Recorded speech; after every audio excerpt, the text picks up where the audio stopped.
नमस्कार दोस्तों, कैसे हो आप लोग।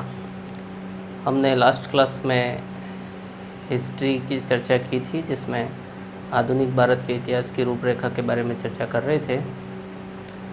इसमें अपन ने इसकी रूपरेखा 1600 से लगाकर 1885 तक की देखी थी, जिसमें कुछ बिंदुओं पर चर्चा की थी हम लोगों ने। आज हम लोग इसी चर्चा को आगे बढ़ाते हुए देखते हैं कि आगे का घटनाक्रम कैसे हुआ। आइए देखते हैं।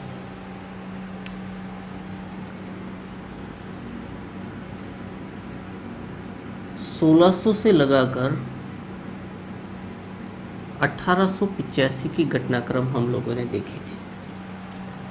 आज हम 1885 से बढ़ाकर 1905, 1905 से 1915, 1915 से 1920 और 1947 कुल सारी ये घटनाक्रम हम देखेंगे, जिसमें 1600 से लगाकर 85 तक का घटनाक्रम हम लोगों ने देख लिया था। 85 में हमने देखा था कि कांग्रेस की स्थापना हुई। किसकी स्थापना हुई? कांग्रेस की। कांग्रेस की जो स्थापना हुई, वो स्थापना किसके द्वारा की गई? इसके संस्थापक किससे कहा जाता है? कौन कौन से अधिवेशन देखे हमने? इसमें 4 अधिवेशन शुरुआत के देखे। अधिवेशन कहाँ कहाँ हुए थे, इस पर ये चर्चा की थी। अधिवेशनों के अध्यक्ष कौन कौन बने। आज हम 85 से आगे बढ़ते हुए 5 तक की घटनाक्रम देखेंगे और 5 से 15 तक की घटनाक्रम को देखेंगे। ठीक है। जैसा कि मैं आपको बता दूं कि जो 85 में जो कांग्रेस की स्थापना हुई और 1905 तक का जो काल है, ये कांग्रेस के नरमपंथियों का काल था, यानी नरमपंथी युग था। कौन सा युग था? नरमपंथी युग। और 1905 से लगाकर 15 तक का जो समय था, वो गरमपंथी युग था। कौन सा युग था? गरमपंथी युग। और 15 से लगाकर 20 यानी 47 तक का जो काल था, वो था गांधी युग। कौन सा युग था? गांधी युग। ये जो नरमपंथी युग, गरमपंथी युग और गांधी युग, ये युग कैसे कैसे आए, उससे संबंधित आज चर्चा करेंगे। हमने देखा था कांग्रेस की स्थापना 85 में हुई। 85 में कांग्रेस की स्थापना हुई, उसके शुरुआत के जो 4 अधिवेशन हम लोगों ने देखे। ये 4 अधिवेशनों के जगह के नाम आप लोगों के अच्छी तरह से आपको याद होंगे, और अध्यक्ष के नाम भी, स्थान और अध्यक्ष आप लोगों को याद हो गए होंगे मेरे हिसाब से। स्थान, जो 4 बड़े महानगर हैं, यदि उनके नाम ध्यान में होंगे तो स्थान याद हो गए होंगे। और अध्यक्ष तो आपको मैंने एक शब्द दिया था, बंटू। ठीक है। आज हम चर्चा करेंगे कांग्रेस, कुछ और कांग्रेस के बारे में चर्चा करेंगे। ये जो कांग्रेस थी, इस कांग्रेस में जो ये सदस्य थे, ये सदस्य 2 विचारधारा के थे। कितनी विचारधारा के थे? 2 विचारधारा के। 2 विचारधारा के कौन कौन से? तो एक तो नरम विचारधारा के और एक थे गरम विचारधारा के। जो नरम विचारधारा के लोग थे, जिनका समय काल जो रहा, वो काल कौन सा कहलाता है? नरमपंथी युग। जो गरम विचारधारा के लोग थे, जिनका जो समय काल रहा, वो कौन सा रहा? गरमपंथी युग। ठीक है। ये जो नरमपंथी और गरमपंथी जो थे, इनके राजनीतिक उपकरण क्या क्या थे? तो इनके राजनीतिक उपकरण देखें तो जो नरमपंथी थे, उनके जो राजनीतिक उपकरण क्या थे? तो ज्ञापन, याचिका, ये हुआ करते थे। मतलब ये इसमें विश्वास करते थे, अहिंसा, इसमें विश्वास करते थे ये लोग, है ना, कि ज्ञापन, याचिका और अहिंसा, इस माध्यम से हम क्या प्राप्त कर सकते हैं? स्वराज प्राप्त कर सकते हैं। जबकि गरम विचारधारा के लोग थे, उनका ये मानना था कि जब तक विरोध नहीं किया जाए, जब तक प्रदर्शन नहीं किया जाए, जब तक हड़ताल नहीं की जाए तब तक हमें स्वराज की प्राप्ति नहीं हो सकती है। ये जो इनके जो उपकरण थे वो कौन कौन से थे? विरोध, प्रदर्शन, हड़ताल। ठीक है, एक और आते हैं, हम देखें एक और शब्द आता है जिसका नाम है क्रांतिकारी। क्या नाम आता है? क्रांतिकारी। और क्रांतिकारी का नाम आते ही सबसे पहले हमारे जो टंग पे जो नाम आता है वो भगत सिंह, सुखदेव, राजगुरु, इनके नाम आते हैं। ये जो क्रांतिकारी थे, ये क्रांतिकारी कौन थे? बता सकते हैं आप लोग कि क्रांतिकारी कौन थे? तो क्रांतिकारी क्या ये गरम दल या नरम दल के लोग थे या कोई और थे? देखो देखते हैं अपन। क्रांतिकारी जो लोग थे ये लोग युवा थे, और युवा यानी हम कह सकते हैं 17-18 साल के। ठीक है, और 17-18 साल के युवा, जो कि युवा जो होते हैं वो युवा क्या होते हैं? बड़े ही उत्तेजित होते हैं। क्या होते हैं? बड़े ही उत्तेजित होते हैं। ठीक है, ये क्रांतिकारी ध्यान रखना, इन क्रांतिकारियों के जो राजनीतिक उपकरण थे वो क्या क्या थे? इनके जो राजनीतिक उपकरण थे वो थे हिंसा, बम, बारूद, बंदूक, है ना, ये इनके राजनीतिक उपकरण थे। ठीक है, और इनका इस कांग्रेस के साथ में कोई लेना देना नहीं था, या थे कि ये कांग्रेस के सदस्य नहीं थे। ये कांग्रेस के सदस्य नहीं थे, सदस्य नहीं थे। ठीक है, ये क्रांतिकारी जो थे, इन क्रांतिकारियों को ब्रिटिश जो कहते थे वो क्या कहते थे? इन्हें कहते थे उग्रवादी। क्या कहते थे? उग्रवादी। ठीक है, ये उग्रवादी बताते थे ब्रिटिश इनको। अब देखो, जो ये क्रांतिकारी थे, इन क्रांतिकारियों का गढ़ कौन सा था? तो ये जो हमारा भारत है, और यहाँ पे ये जो क्या है? बंगाल। क्या है? बंगाल। ये बंगाल ही क्रांतिकारियों का क्या था? गढ़ था। क्रांतिकारियों का क्या था? गढ़ था। और सबसे ज़्यादा इन ब्रिटिशों के नाक में जो दम कर रखा था वो किसने कर रखा था? इन क्रांतिकारियों ने। और ये ब्रिटिश इन क्रांतिकारियों के जो गढ़ था उस गढ़ को क्या करना चाहते थे? ध्वस्त करना चाहते थे। ठीक है, इसी कारण से जो 1905 की घटना हुई, क्या हुई? बंगाल का विभाजन। क्या हुआ? बंगाल का विभाजन। ये जो बंगाल का विभाजन हुआ, ये बंगाल का विभाजन इन क्रांतिकारियों के गढ़ को ध्वस्त करने के लिए ही किया गया था। ठीक है, जिन्होंने ब्रिटिशों के नाक में क्या कर रखा था? दम कर रखा था। ये जो करता है वो कौन करता है? तो एक व्यक्ति होता है जिसका नाम होता है कर्जन, और ये इसने प्लान बनाया 1905 में। ठीक है, 1905 में इसने बंगाल का विभाजन किया। जब उसे पूछा गया कि भाई कारण क्या है, तो वास्तविक कारण इन क्रांतिकारियों को गढ़ को क्या करना? ध्वस्त करना। ठीक है, और बताया क्या इसने? तो प्रशासनिक असुविधा। क्या बताई? प्रशासनिक असुविधा। ठीक है, अब प्रशासनिक असुविधा कैसी? तो ये जो बंगाल है, जो बंगाल दिख रहा है, ये बंगाल जो अभी वाला बंगाल जो पश्चिमी बंगाल है नहीं, इस बंगाल में देखो क्या क्या थे? इसमें बिहार, झारखंड, उड़ीसा और आसाम। और आसाम में भी वो वाला आसाम नहीं, ये पूरा जो 7 सिस्टर वाला भाग है वो पूरा का पूरा था। यानी कि ब्रिटिशों ने जो कारण बताया कि ये जो बंगाल है, इस बंगाल में हमें प्रशासन करने में क्या हो रही है? असुविधा, जिस कारण से हम क्या करना चाहते हैं? बंगाल का विभाजन करना चाहते हैं। अब देखो, इन्होंने बंगाल का विभाजन किया, वो भी किस रूप में किया? इनका प्लान देखो, ये बंगाल का विभाजन किया, ये पूर्वी बंगाल और ये पश्चिमी बंगाल। ठीक है, यहाँ पे इन्होंने कुछ इस तरह का प्लान बनाया यहाँ पे मुस्लिमों की मेजॉरिटी रखी यानी बहुसंख्यक रखे, और यहाँ पर हिंदुओं को अल्पसंख्यक बनाया। क्या बनाया? अल्पसंख्यक। ठीक है, यहाँ पे हिंदू बहुसंख्यक और मुस्लिम क्या बना दिए? अल्पसंख्यक।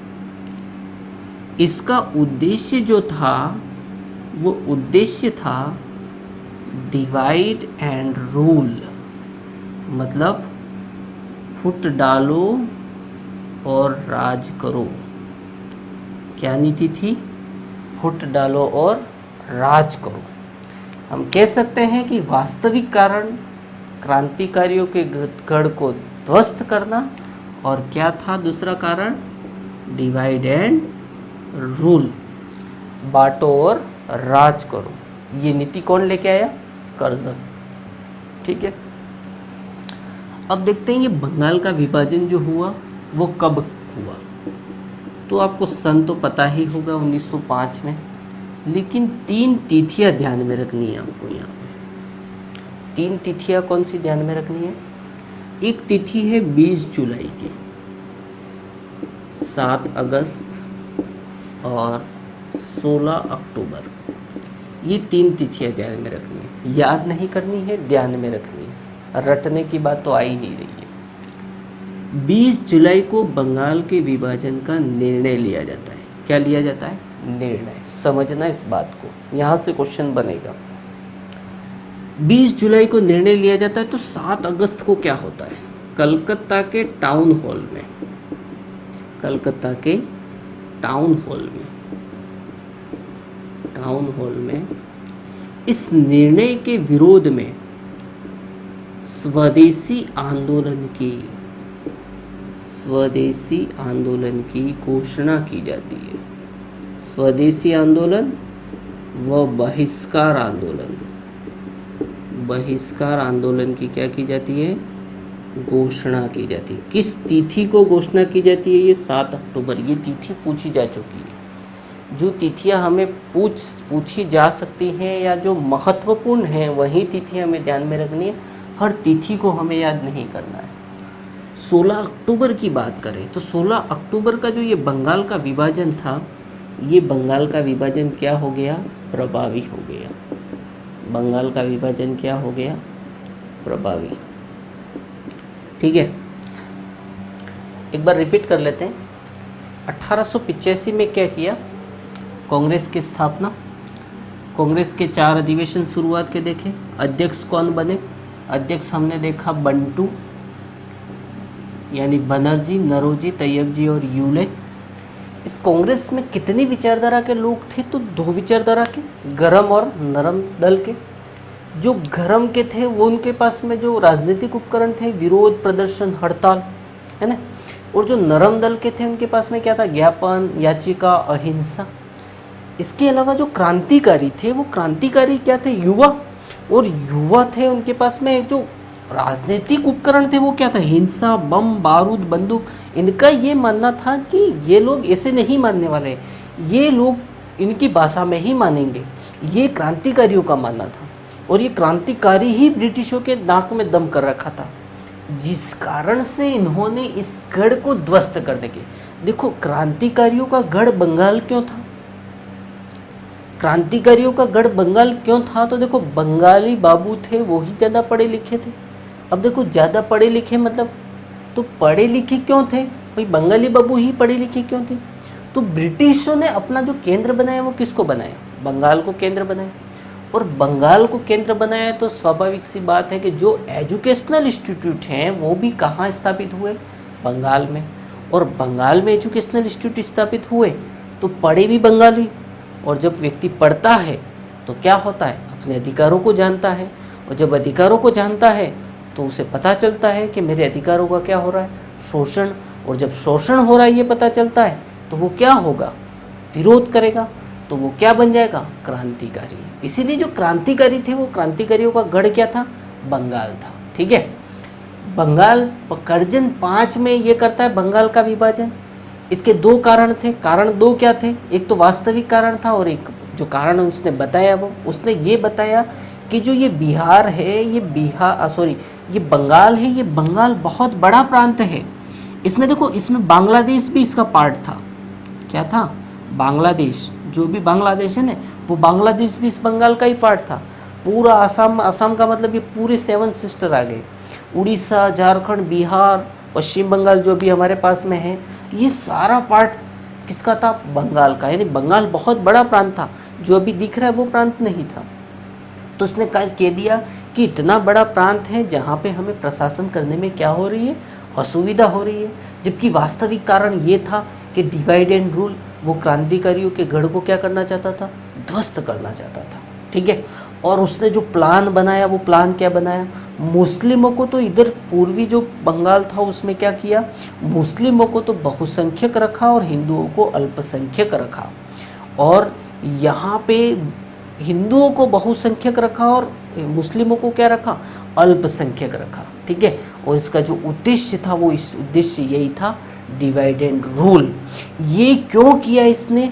तो ये हम देखेंगे 1909 में पार्लियामेंटो अधिनियम आता है, जिसमें पृथक निर्वाचन प्रणाली लाई जाती है।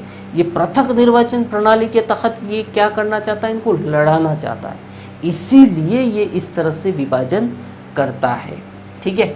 फिर 5 में हमें जो तिथियां ध्यान में रखनी है, वो 3 तिथियां 20 जुलाई, 7 अगस्त और 16 अक्टूबर। 20 जुलाई को तो निर्णय लिया जाता है। 7 अगस्त को इस निर्णय के विरोध में कलकत्ता के टाउन हॉल में निर्णय लिया जाता है।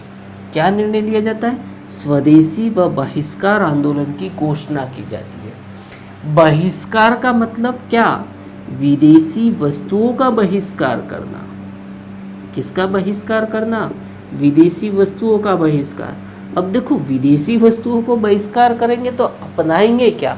स्वदेशी। अपनाएंगे क्या? स्वदेशी।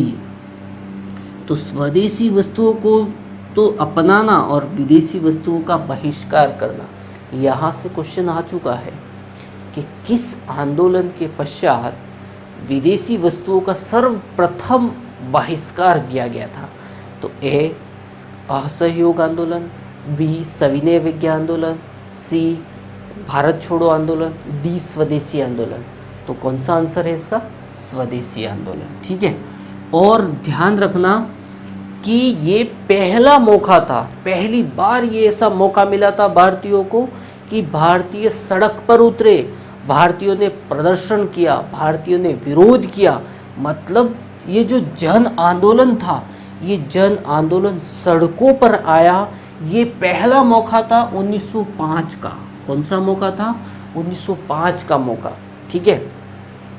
16 अक्टूबर को ये प्रभावी होता है। तो 16 अक्टूबर से क्या क्वेश्चन बनता है? देखो, 7 अगस्त मैंने यहाँ पे तिथि लिखी है। तो क्यों लिखी है तिथि? क्योंकि यहाँ से क्वेश्चन बन चुका है। 16 अक्टूबर से भी क्वेश्चन बन चुका है। 16 अक्टूबर को भारतीयों के द्वारा क्या मनाया गया? भारतीयों द्वारा क्या किया गया? तो भारतीयों द्वारा उसे शोक दिवस के रूप में मनाया गया। किस रूप में बनाया गया? शोक दिवस में। साथ ही राखी दिवस क्या बनाया गया? राखी, यानी एक दूसरे को क्या बांधी गई? राखी बांधी गई। क्यों बांधी गई राखी? राखी इसलिए बांधी गई क्योंकि ये क्या दिखाना चाह रहे थे? बॉन्डिंग। क्या दिखाना चाह रहे थे? बॉन्डिंग दिखाना चाह रहे थे। ठीक है। और यहाँ पे जो ये आंदोलन है, अब देखो ये आंदोलन जो हो रहा है, वो आंदोलन, ये जो गरम दल और नरम दल के जो लोग हैं, इन लोगों के बीच में किस तरह से मतभेद पैदा करता है। ये आंदोलन होता है, लेकिन ये आंदोलन को लेकर गरम दल के और नरम दल के जो नेता हैं, वो नेता क्या होते हैं? भीड़ जाते हैं। क्या होते हैं? भीड़ जाते हैं। क्यों भीड़ जाते हैं? इस आंदोलन की रणनीति को लेकर। किस लिए भीड़ जाते हैं? इस आंदोलन की रणनीति को लेकर। इस आंदोलन की रणनीति को लेकर यानी कुछ का ये कहना होता है कि हम ज्ञापन याचिका के माध्यम से, जबकि जो गरम दल के हैं वो कब तक याचिकाएं देंगे? 20 वर्ष हो गए, 1885 से लगाकर 5 तक की हमने सिर्फ ज्ञापन और याचिकाएं दी। अर्थात ज्ञापन और याचिकाएं दी। ये जो काल था, ये जो 20 वर्ष का जो समय था, वो समय किसका? नरमपंथियों का। ठीक है। और यहाँ पे जो गरमपंथी थे, ये गरमपंथी नरमपंथियों से अब क्या चालू हो गया? इसमें इनमें डिस्प्यूट होना प्रारंभ हो गया। जब 5 में ये घटनाक्रम होती है और 6 में एक और घटनाक्रम हो जाती है। 6 में क्या होता है? 6 में मुस्लिम लीग की स्थापना। अब मुस्लिम लीग की स्थापना, तो ये जो कांग्रेसी थे इनको एक और झटका लगा कि भाई मुस्लिम लीग की स्थापना। गरम दल के लोग और बढ़ के 5 में बंगाल का विभाजन हो रहा है। अब यहाँ पे ढाका में क्या हो गया?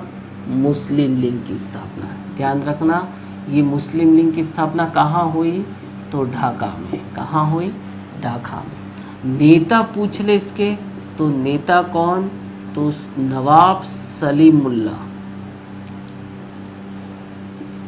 नवाब सलीमुल्लाह और आगा खा तृतीय। कौन? आगा खा तृतीय।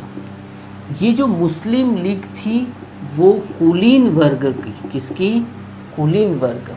कुलीन वर्ग का मतलब जो नवाब वगैरह होते थे उन वर्गों का क्या था? ये दल था। आपको ये आश्चर्य होगा कि मुस्लिम लीग ने बंगाल का जो विभाजन हुआ उस विभाजन का क्या किया? समर्थन किया। और ब्रिटिशों ने मुस्लिम लीग की स्थापना में क्या किया? सहयोग किया। ठीक है। आगे देखेंगे अपन कि ऐसा क्यों हुआ। ये भी कोई ऐसा कोई ये नहीं था कि इनका समर्थन करना जो था वो मतलब अवैध था। ये भी कारण था, इसके पीछे भी कारण था। आगे देखेंगे हम लोग। ठीक है। अब क्या होता है? अब जब 6 में मुस्लिम लीग की स्थापना हो गई, 5 में बंगाल का विभाजन हो गया, तो अब 7 में फाइनली जो सूरत अधिवेशन हुआ, इस सूरत अधिवेशन में क्या होगा?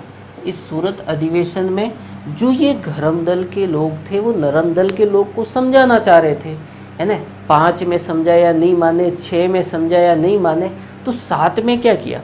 7 में लाते, गुस्से, कुर्सियाँ ये चली। और 7 में जो इसके अध्यक्ष थे, अध्यक्ष कौन थे इस अधिवेशन में? तो रास बिहारी घोष। कौन थे? रास बिहारी घोष। कुर्सियाँ, चप्पलें इन तक पहुंच गई थी, अध्यक्ष तक पहुंच गई थी। और फाइनली यहाँ पे क्या हो जाता है? कांग्रेस का विभाजन हो जाता है। क्या हो जाता है? कांग्रेस का विभाजन हो जाता है। ठीक है। तो यहाँ तक हमने देखा 7 तक घटनाक्रम। ठीक है। तो उसको हम टेबल में सजाते हैं। क्लियर यहाँ तक? तो आगे इसको अपन टेबल में सजाते हैं, क्या क्या घटनाक्रम कैसे हुई, और उसके आगे अपन चर्चा करते हैं। तो हमने देखा यहाँ पे 1600 में क्या आई? East India company. 1757 में क्या हुआ? 1757 में प्लासी का युद्ध। 1857 का विद्रोह, क्रांति। और 1885 में कांग्रेस की स्थापना। कांग्रेस की क्या हुई? स्थापना। ठीक है। 1885 से हम देखें तो 1905 में क्या हुआ? बंगाल का विभाजन। बंगाल का क्या हुआ? विभाजन। 1906 में देखें तो 1906 में क्या हुआ? मुस्लिम लीग की स्थापना। मुस्लिम लीग की स्थापना। मुस्लिम लीग की स्थापना कहाँ हुई? तो ढाका में। स्थान ढाका। नेता कौन? तो नवाब सलीमुल्लाह और आगा खा तृतीय।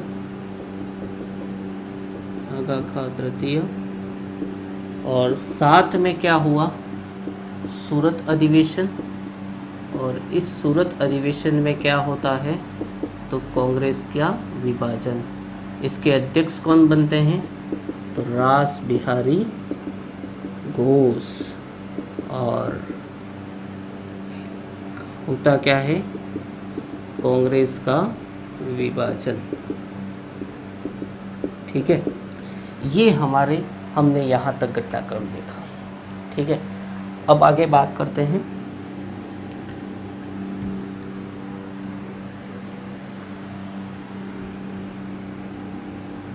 1908,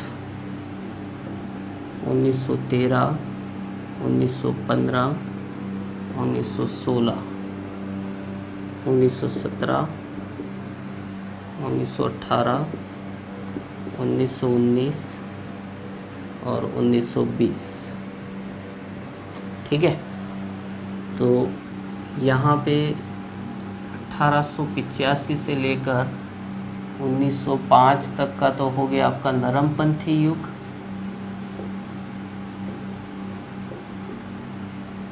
पाँच से लगाकर 15 तक गरमपंथी युग।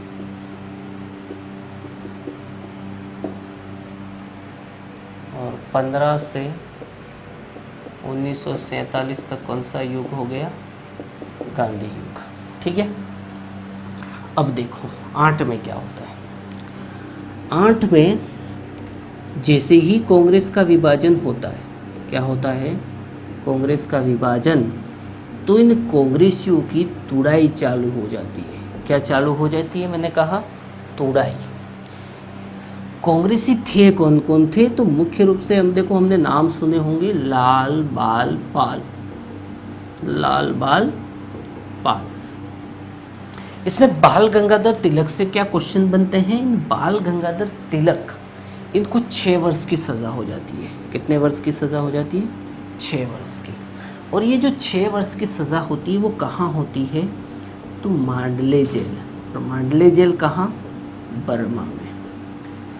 इनकी इतनी तुड़ाई होती है कि इनको गीता रहस्य का ज्ञान हो जाता है। किसका ज्ञान हो जाता है? गीता रहस्य। देखो, गीता रहस्य का ज्ञान का मतलब, गीता रहस्य इन्होंने पुस्तक लिखी थी। क्या लिखी थी?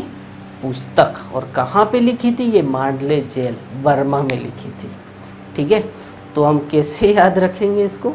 गीता रहस्य का ज्ञान हो गया तो याद रह जाएगा कि मांडले जेल में गीता रहस्य किसने लिखी? तो बाल गंगाधर तिलक ने। ठीक है, अब ये जो 8 से 13 का जो समय दिख रहा है, इस 8 से 13 में देखें तो देखो, ब्रिटिशों को नरम दल के लोगों से तो कोई दिक्कत थी ही नहीं।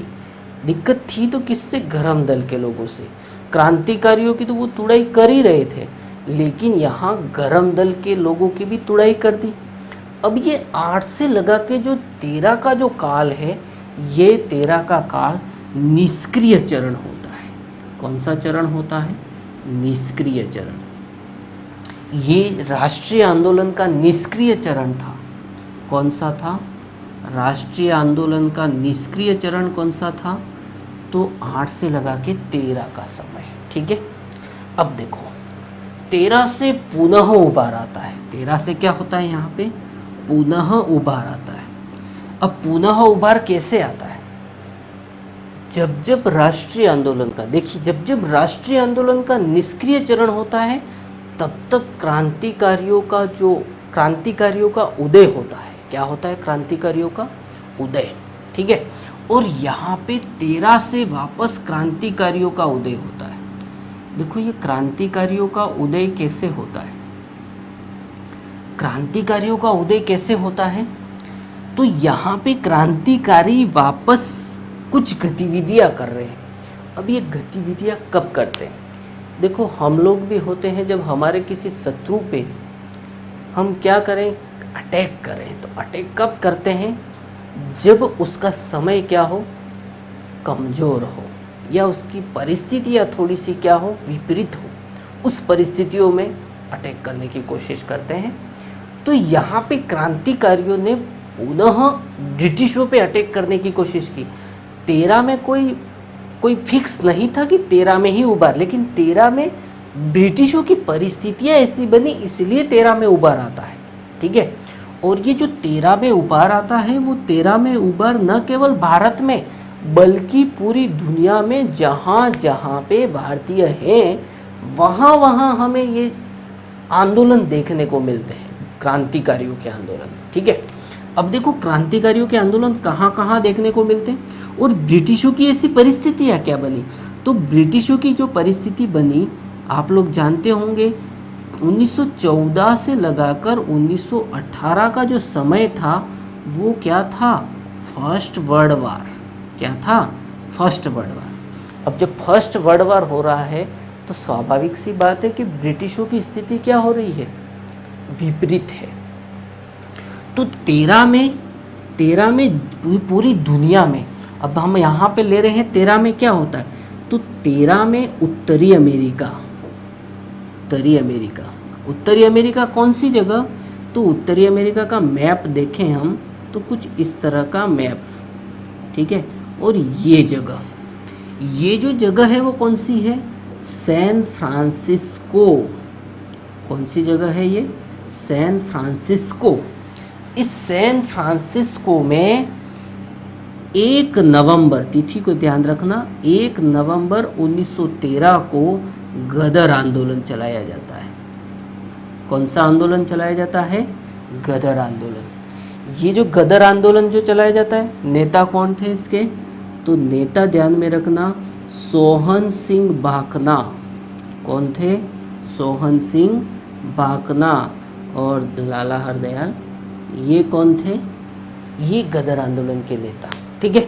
और सोहन सिंह भाकना और लाला हरदयाल के बारे में क्वेश्चन पूछे कि गदर आंदोलन से संबंधित नेता, तो जो आपको पहला राइट करना है वो कौन सा राइट करना है, इस सोहन सिंह भाकना को राइट करना है, ठीक है। और इसके बाद में आपको कौन सा याद राइट करना है, लाला हरदयाल, ठीक है। दोनों पूछे तो भी आपको, दोनों ऑप्शन में हो तो भी आपको पहला कौन सा राइट करना है, सोहन सिंह भाकना। ये अपन आगे देखेंगे जब हम क्रांतिकारी आंदोलन के बारे में चर्चा करेंगे, उस समय बताऊंगा मैं आपको कि सोहन सिंह भाकना को ही पहले क्यों राइट करना है, ठीक है। तो यहाँ पे ब्रिटिशों का समय क्या हुआ, ब्रिटिशों की परिस्थितियाँ विपरीत हुई और क्रांतिकारियों का क्या हुआ, उदय हुआ, ठीक है। 15 में क्या होता है, 15 में अफगानिस्तान, कहाँ पर, अफगानिस्तान, और अफगानिस्तान के में कहाँ पर, काबुल। ध्यान रखना, अफगानिस्तान के कहाँ पर, काबुल। काबुल में भारत से बाहर पहली बार अस्थाई राजधानी अस्थाई सरकार बनाई जाती है। क्या बनाई जाती है, अस्थाई सरकार बनाई जाती है। ये अस्थाई सरकार जो पहली बार बनाई जाती है वो कहाँ पे, काबुल में, ठीक है।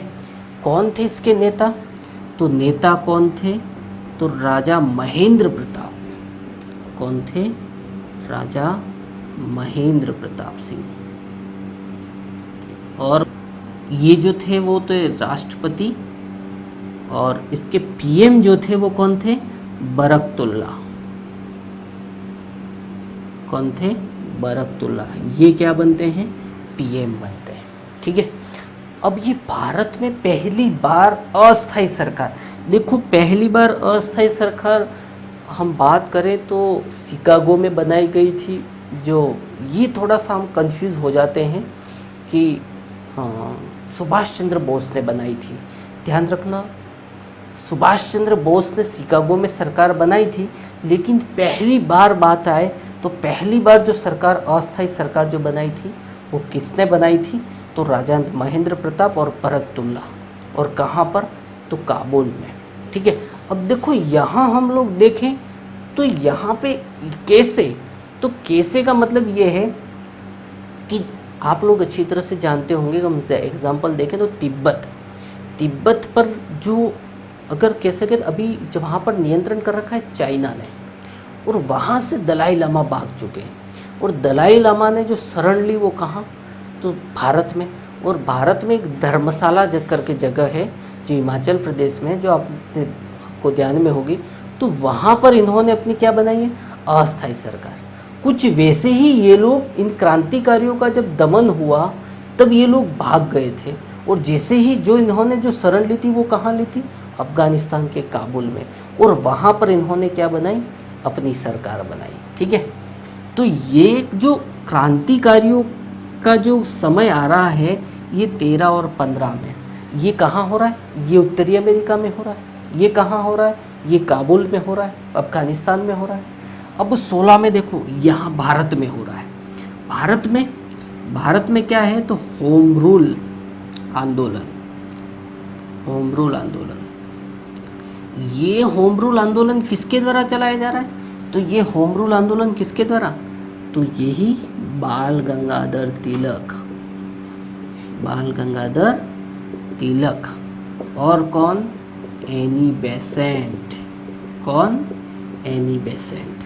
ठीक है, बाल गंगाधर तिलक, ये यहाँ तक भी क्वेश्चन आ चुका है कि पहले किसने शुरुआत की थी? तो बाल गंगाधर तिलक ने अप्रैल में, और इन्होंने कहा कब? सितंबर में। ठीक है, और एनी बेसेंट जो महिला थी ये आयरिश महिला थी। कौन सी महिला थी? आयरिश, यानी आयरलैंड की थी ये। कहाँ की थी ये? आयरलैंड की। और एक विदेशी महिला आकर भारत में क्या कर रही है? भारतीयों के स्वराज की मांग कर रही है। कौन? विदेशी महिला। ठीक है, और जब विदेशी महिला भारतीयों के लिए स्वराज की मांग कर रही है तो आप जान सकते होंगे कि वो कितनी पॉपुलर हुई होगी। और जब वो इतनी पॉपुलर हुई तो क्या होगा? उसे अगले ही वर्ष 1917 में कांग्रेस का क्या बना दिया जाता है? कांग्रेस का अध्यक्ष। कांग्रेस की क्या बनाई जाती है? अध्यक्ष। ठीक है, तो आप कहेंगे कि यहाँ पे किस, जो कांग्रेस की अध्यक्ष बनी तो कहाँ बनी? तो कल ये जो अधिवेशन हुआ वो अधिवेशन कहाँ? कलकत्ता में। कहाँ हुआ ये अधिवेशन? कलकत्ता। ठीक है, तो हम लोगों ने यहाँ देखा, क्या देखा? घटनाक्रम 1757 में प्लासी का युद्ध, 1857 की क्रांति, 1885 में कांग्रेस की स्थापना। कांग्रेस में हम लोगों ने देखा कि कांग्रेस में क्या, तो कांग्रेस में जो इसके विचारधारा के लोग थे वो दो विचारधारा के लोग थे। दो विचारधारा के लोग थे तो विचारधाराएं क्या होंगी? आपस में भिड़ी होंगी। भिड़ी होगी तो विभाजन हुआ। कहाँ हुआ? तो 1907 के सूरत अधिवेशन में हुआ। 5 में बंगाल का विभाजन। अब बंगाल का विभाजन ये ही नहीं है, बंगाल का विभाजन करने का क्या कारण था? तो कारण हम लोगों ने देखे। मुस्लिम लीग की स्थापना ढाका में हुई। सलीमुल्लाह खां और आगा खां तृतीय उसके नेता थे। ठीक है, यहाँ से जैसे ही 7 में कांग्रेस का विभाजन होता है तो हम देखें कि 8 से 13 तक का ये क्या हो जाता है? निष्क्रिय चरण। और जब जब राष्ट्रीय आंदोलनों का निष्क्रिय चरण होगा तब तब क्रांतिकारियों का क्या होगा? उदय होगा। और यहाँ पे 13 में पुनः उबार। ये भी जो आ रहा है वो किस वजह से हो रहा है? तो ब्रिटिशों का जो समय है वो ब्रिटिशों का समय क्या आ रहा है? थोड़ा सा उनकी परिस्थितियाँ क्या हो रही है? विपरीत। और जब विपरीत परिस्थितियाँ हो रही है तो न केवल भारत में बल्कि दुनिया में जिस जिस जगह पर जहाँ भारतीय थे वहाँ हमें क्या देखने को मिलते? आंदोलन। तो हमने देखा सैन फ्रांसिस्को अमेरिका में देखने को मिला, अफगानिस्तान के काबुल में देखने को मिला, और भारत में होम रूल आंदोलन। होम रूल आंदोलन बाल गंगाधर तिलक अप्रैल में, एनी बेसेंट कब जुड़ी? सितंबर में। एनी बेसेंट आयरिश आयरलैंड की महिला थी तो वो इतनी पॉपुलर हुई कि 17 में, देखो हम याद कैसे रखेंगे? याद रखेंगे हम लोग ये याद रखेंगे कि पहली महिला कौन बनी? तो एनी बेसेंट। कब बनी? 17। याद नहीं करना है, हम कहेंगे कि होम रूल आंदोलन जब हमें याद है तो स्वाभाविक सी है कि होम रूल आंदोलन में इतनी फेमस हुई कि 17 में इसको क्या बना दिया? अध्यक्ष बना दिया। ठीक है, तो ये 17 में क्या बनी? अध्यक्ष बनी। ठीक है, तो हम लोगों ने आज जो यहाँ तक चर्चा की, अगली क्लास में जो हम चर्चा करेंगे वो गांधी युग की चर्चा करेंगे कि गांधी जी की एंट्री 15 में होती है और गांधी जी यहाँ पे आकर राष्ट्रीय आंदोलन का नेतृत्व 20 से जो लेते हैं और किस तरह से वो अपनी भूमिका निभाते हैं, उस संबंधित अपन चर्चा अगली क्लास में करेंगे। ठीक है, तो आज के लिए बस इतना सा ही। Thank you.